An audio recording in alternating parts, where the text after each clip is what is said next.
And hello, welcome to the Y'all Show. John Rawl here with you on the program that is all about the South. This is the Y'all Show, and each and every Monday, we're just so thrilled to have the Takapola storyteller join us here on the All Southern program. Jerry Short is who we're talking about.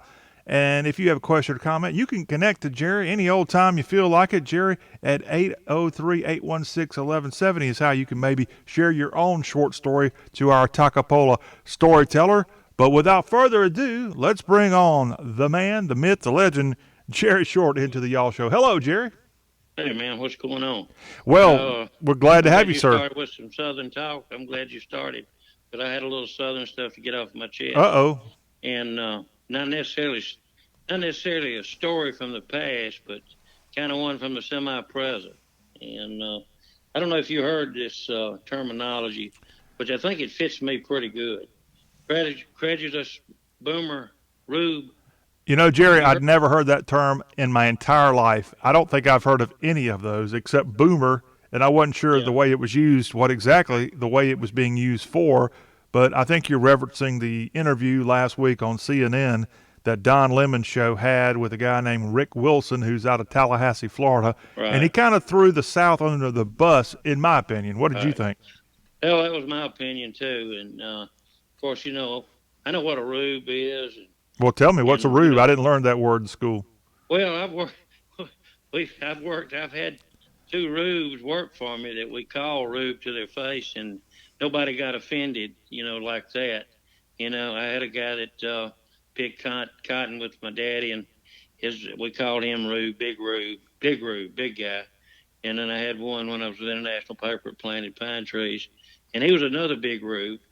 And so, you know, we didn't think anything about that, but when you go to putting them all together and you throw Boomer in front of Rube, what do you think? Is that a sonic boom, or what is that?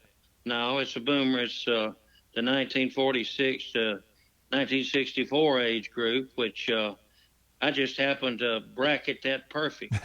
That's the year I graduated from high school. I think I graduated. It's the year I got out of high school, and it's the year I was born.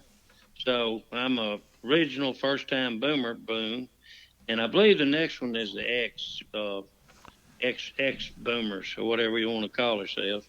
So I got, you know, it made me really mad when I first heard about it, and then I saw a clip. I didn't see it live on CNN, but I very, very seldom watch CNN.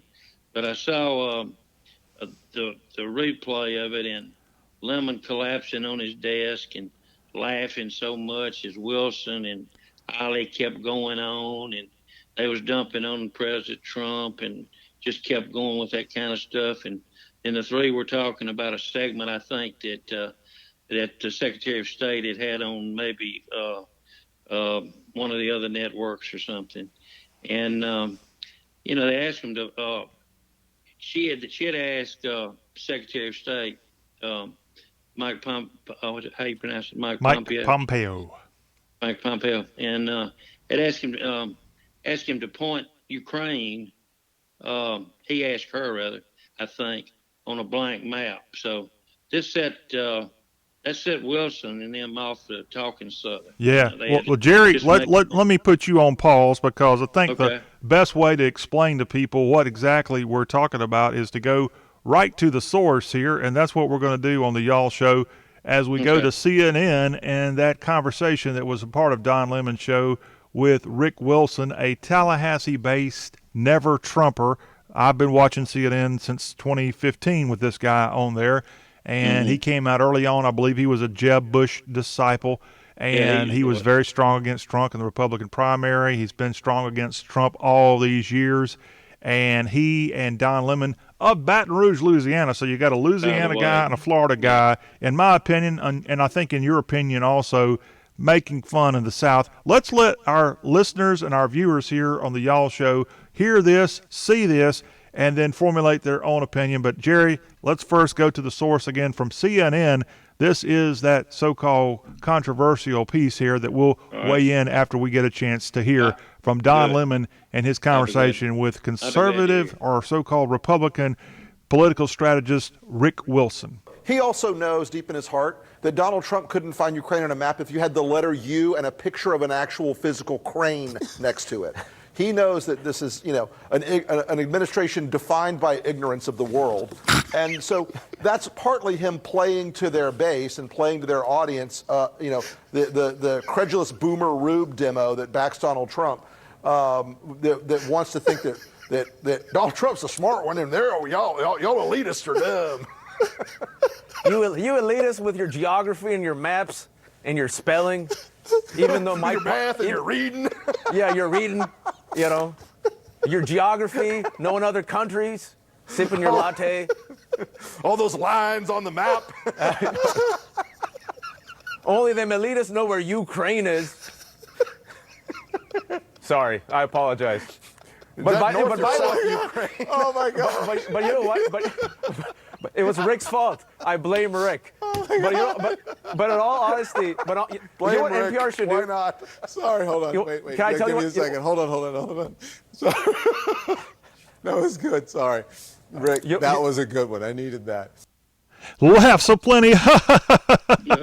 Let me put my head down, Jerry. I got my head down on my desk here on the Y'all Show after seeing and hearing that clip there, courtesy of CNN, from Baton Rouge and LSU alum Don Lemon and his guest there, Rick Wilson. There was another pundit there that was a part of that I don't think is that big of a deal. My biggest concern here, Jerry Short, as we talk with our Takapola storyteller on this piece, that after hearing it last week, Jerry, this thing got a lot of traction. I think Rush Limbaugh talked about it on his show last week. It was all over Fox News and more.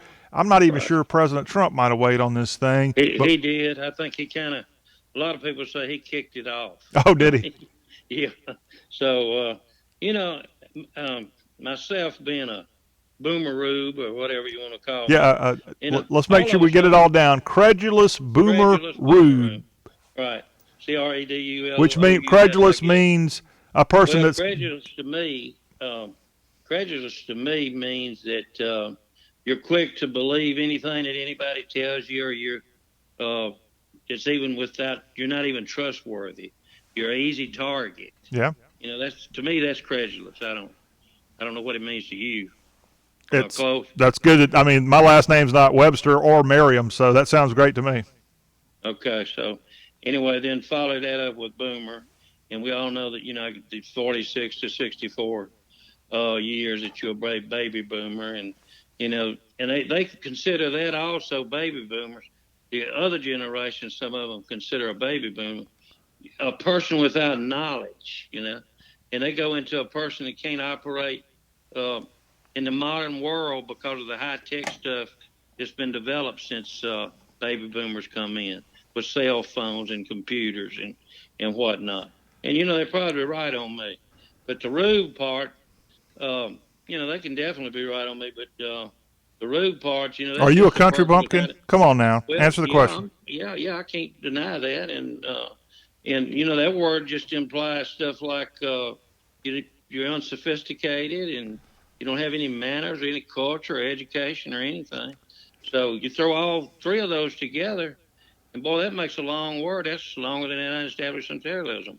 But you can go back to Ukraine. How many of these people can tell you? I mean, I can tell you a little bit about it, but I ain't studied Ukraine. I know it's Poland and Romania, maybe joining in Russia, and then it joined the Black Sea, and it's in Europe, and it's a couple other countries in that vicinity that I can't think of right offhand.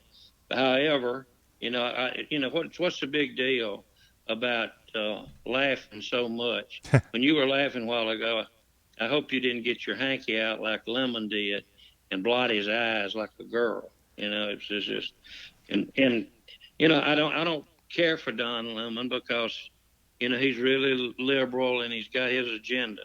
Now, we had one on Fox, Shepard Smith, and they kind of two peas in a pod.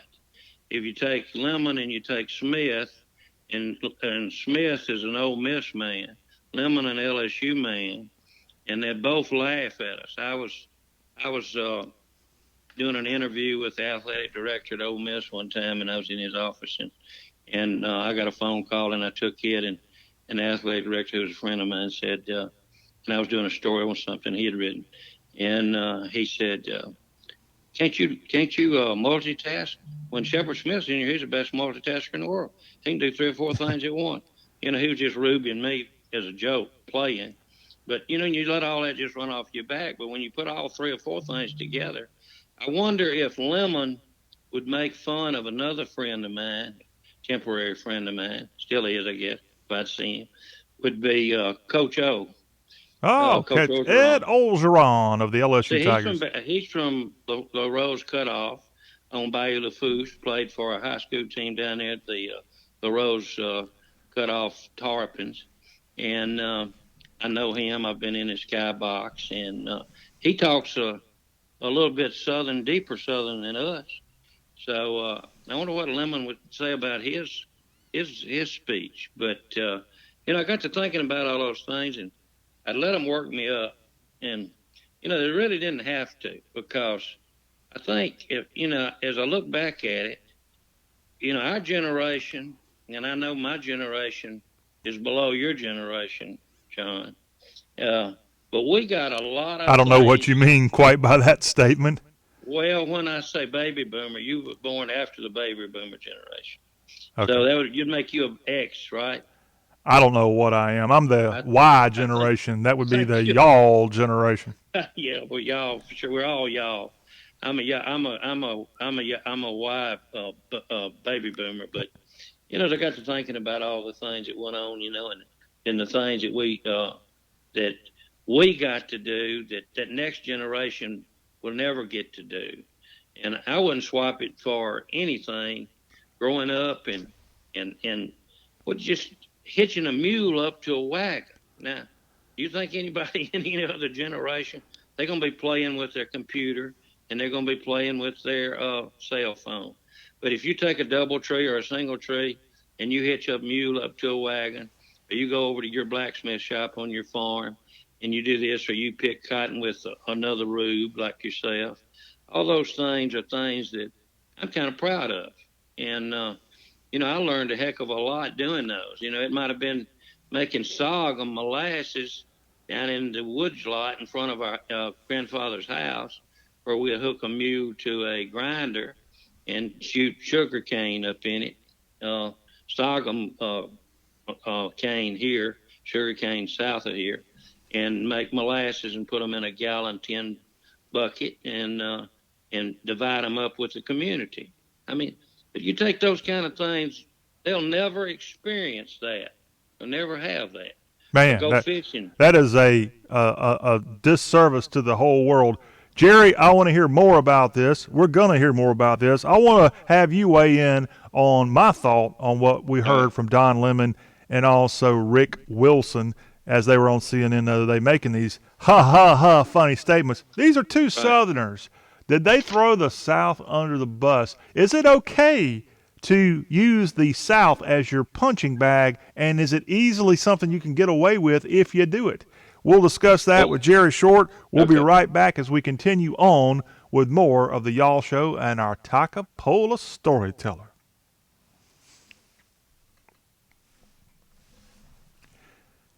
Back into the Y'all Show with John Rawl. This is the program that we cover the South and a whole lot more. We've got our Takapola storyteller on with us today, and that's Jerry Short, and we're glad to have him aboard. I'm John Rawl. It's great to have you aboard the All Y'all Show. Our number, if you'd like to connect with us at any time, is 803-816-1170. Also, you can find us on Twitter and Instagram at Y'all Show. And don't forget that y'all and so much that we have going on in the world of y'all is right there at y'all.com, YALL.com. The ultimate guide to the South is y'all.com. And there, if you go there, you'll see archives of the Y'all Show, and you'll see this right here, not only the interview posted, the audio interview, but also our conversation with our Takapola storyteller, Jerry Short, is on the Y'all TV at y'all.com, on Facebook, and so much more. We're doing our part to keep all y'all keeping up with the South. That's what we do here on the talk show that is all about the Southeast. Let's return back to Jerry Short. We were mentioning in the previous segment about the conversation CNN anchor Don Lemon had on his late show with a couple of guys who are political strategists. One is Rick Wilson out of Tallahassee, Florida, and he was joining in Don Lemon the other day talking about President Trump and the recent controversy of Secretary of State Mike Pompeo getting into a little dust-up with a reporter, and something was said about finding Ukraine on the map, and then Lemon and Wilson went on a little bit further to pick on the South, in my opinion, using their, very, very heavy Southern accent, intentional Southern accent, even though they both should have them naturally.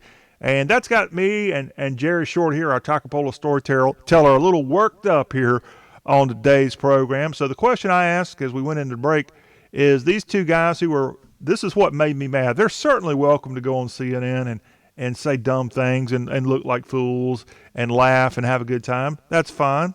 Most of the conservative audience out there would not have even seen this thing. My problem, what made me so darn mad, if anything made me mad, Jerry Short, is the fact that these are two of our own, Louisiana and Florida, making the South kind of a punching bag. And the national pundits kind of made this more about Trump supporters being credulous boomer rubes, people who are willing to believe anything, that are baby boomers, and they're also country bumpkins. That's what that translates to. I think because of the way they were using their accent, Jerry, that they were really just using the South as a punching bag. Is it okay to use the South as a punching bag? Yeah, well, I think Rube would be Southern. I don't know if that would spread out. Boomer obviously would, but I don't know if Rube would. But obviously, it was meant to question our Southern intelligence and heritage. It just the way they discussed it, the way they talked to me. That's what I got out of it. A lot of people felt the same way. That's my immediate reaction. Although when you host a show called Y'all and it's all about the South, you're a little defensive about anything about the South. We're not going to put up with people bashing any of our people. No, and I think you asked before you went to break, or went something about, was it okay to throw darts at the South, at the Southern, at our Southern way of life and our Southern accents and things of that nature. And it's kind of funny, and I'll tell you a quick short story. Hey, that's what we have you on here for, short stories with Jerry Short.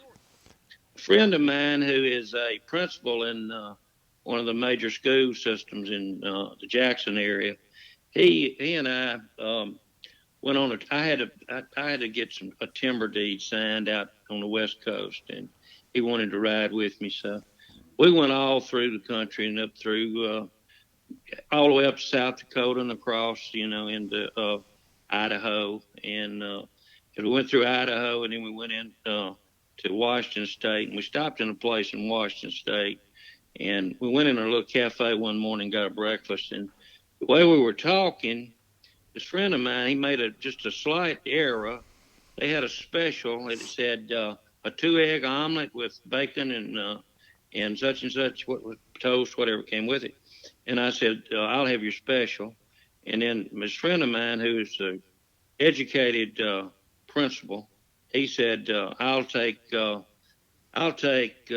same thing, and I want my eggs over easy. So it meant, obviously, that it was made with the omelet was made with 2 eggs. But they laughed, and they sent everybody from the back of the kitchen out to ask if we needed anything else to drink, just to laugh at our accent. So we were just north of Spokane. Went on across the Columbia River, went on up into British Columbia, crossed up in there. He got so offended that he wouldn't speak. He wouldn't order when we'd stop and eat. We went to British Columbia, went into Vancouver. But we went to Hope first, British Columbia. And, of course, that was in Canada, but they still made fun of the way we talked. I could tell he was making fun of me when I ordered. Hey, but what are you talking about? Yeah, well, that's exactly what you said. And so we went on into Vancouver, and then we went on down, and when we crossed back in the United States in Seattle, we got out to Seattle, and we stopped at a restaurant, I forget, called a Black Angus restaurant. It's a chain of them up down the West Coast, and a steakhouse. And we went in there, and we ordered, and he thought, it was okay by now. And he ordered, and they laughed at him.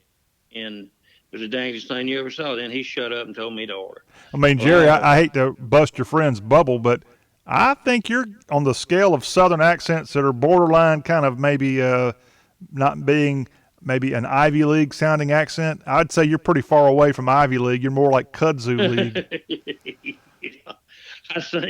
I think it's because I've been all over this country, and I probably don't have a regular accent. No, you got a good Southern accent. I think I got a pretty good Southern accent too, but you don't sound like you just got off. And trust me, I've done this. I've actually fallen off a turnip truck and a collard green truck. I don't know if you have. Yeah, I fell off a cotton wagon. So Not the same.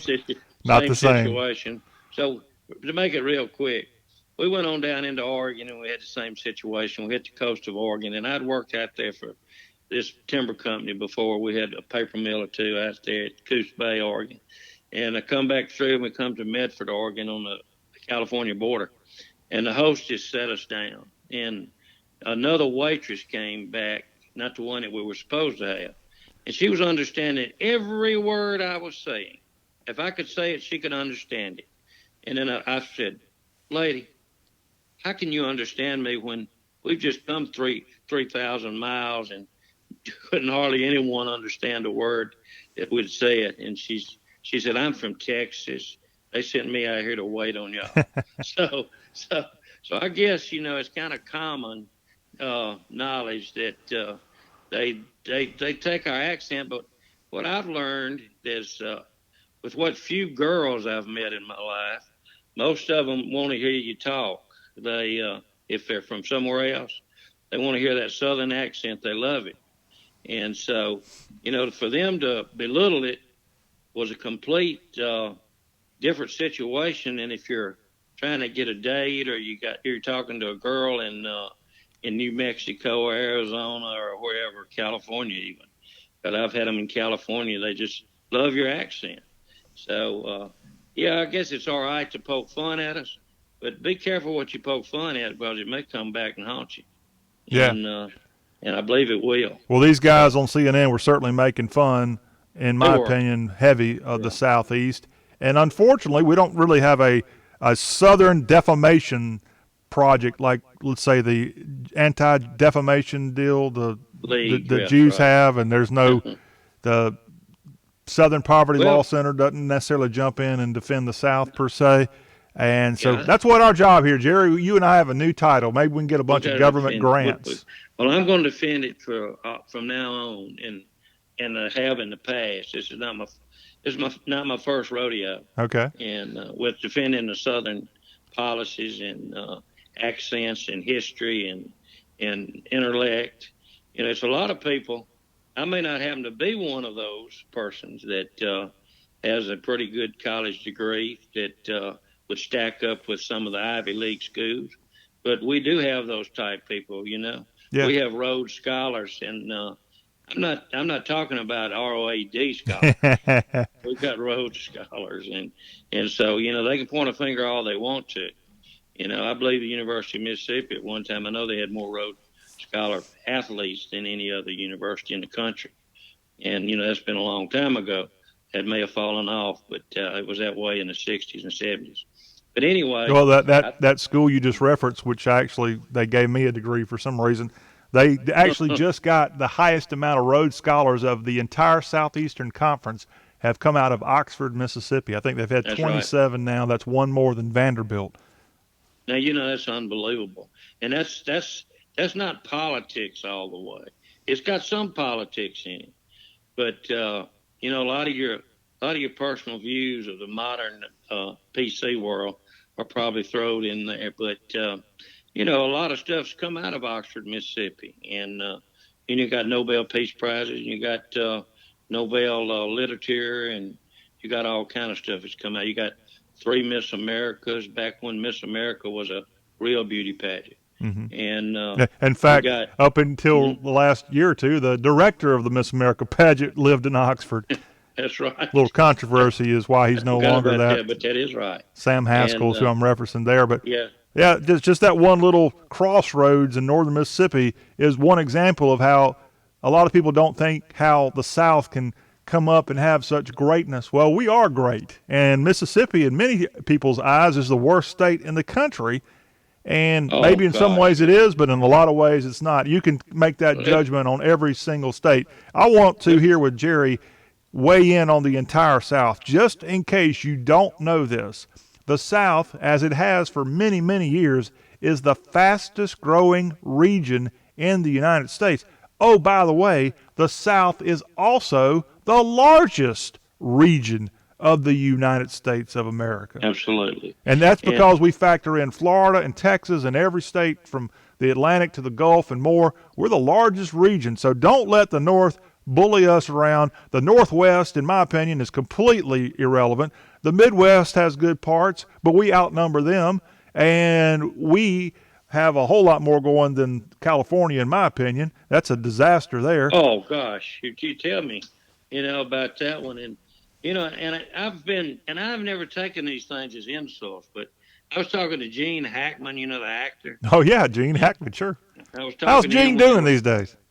Well, last time I talked to him, he was filming Mississippi Burning. Oh, okay. Been a few years. Mississippi. That actually a movie that hasn't really helped the Southeast. No, it was and I didn't know it at the time, or I wouldn't have been so friendly with him. But I ate with them. They was having their meal, and they usually cater those meals in. And they were filming this at the courthouse in Vaden, Mississippi. And I was working, and I pulled up, and I got to talking to him, and we were in there talking outside. Actually, it was outside under tent, and we were talking. And I said, "Can't you find me a spot in this movie? I want to play some kind of stand-in." He said, "What do you do?" And I said, "I can play a redneck really good." And he said, "Wait a minute. Ever since I've been in Mississippi, I've noticed you'll have a lot of competition." So, Gene Hackman, he was calling us a lot of rednecks, but he said it in fun. And it didn't offend me at all. I mean, if you can say it that way, that's fine. Because we can make fun of any Yankee upstate New York in Anarod acts, wherever Eli Manning's moving to, I think. Oh, is that where he's going? I think he bought a house up there for $8.5 million. Huh?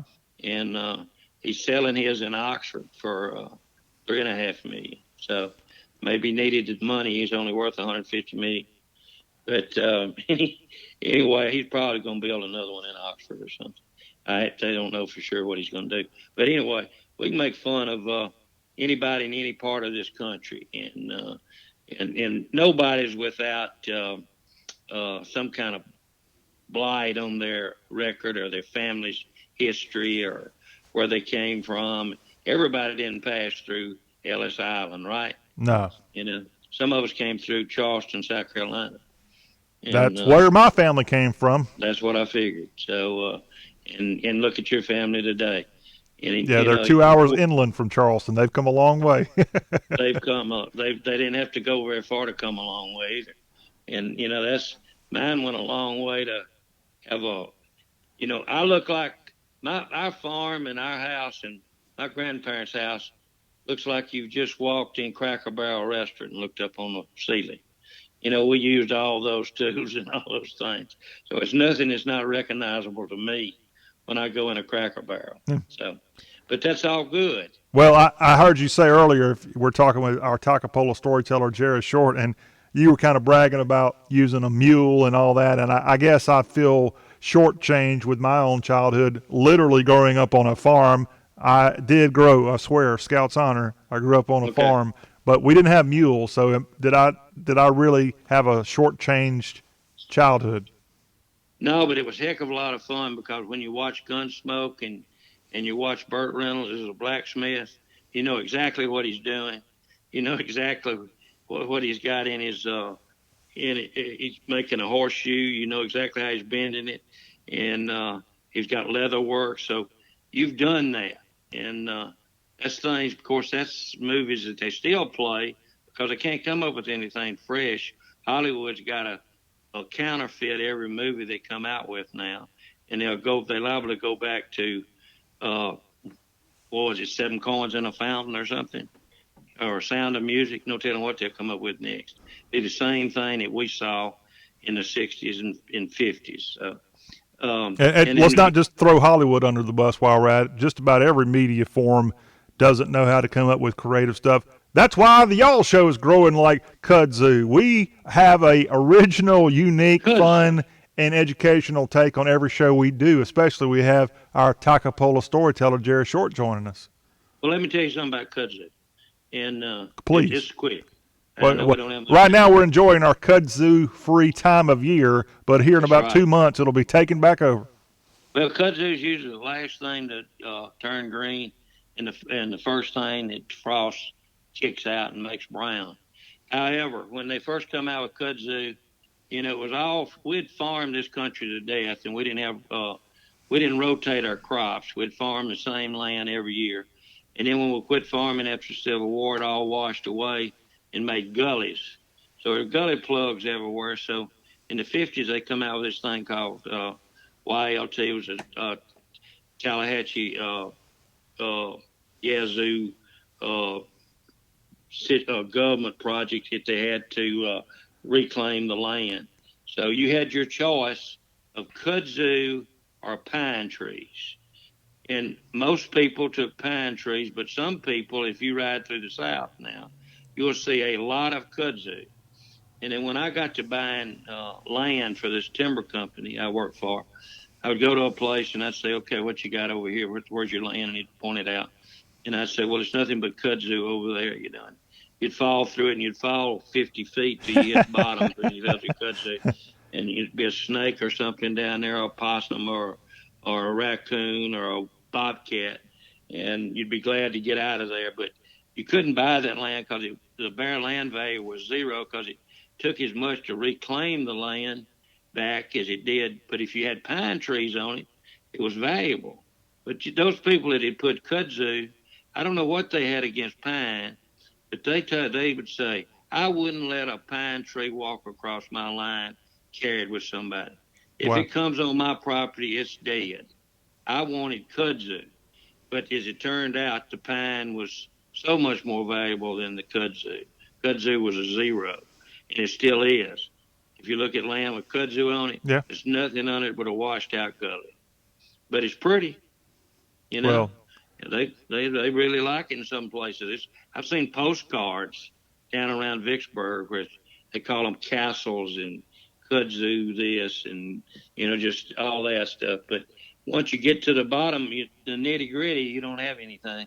And that's what we do here on the Y'all Show. We get to the nitty gritty. We get to the bottom of everything, especially when our own people like Don Lemon on CNN and Rick Wilson, the Tallahassee-based political strategist, they go on national television and bash this part of the country. We here at the YDF, the Y'all Defense Force, are going to stand up to all those turncoats and at least give them a little grief.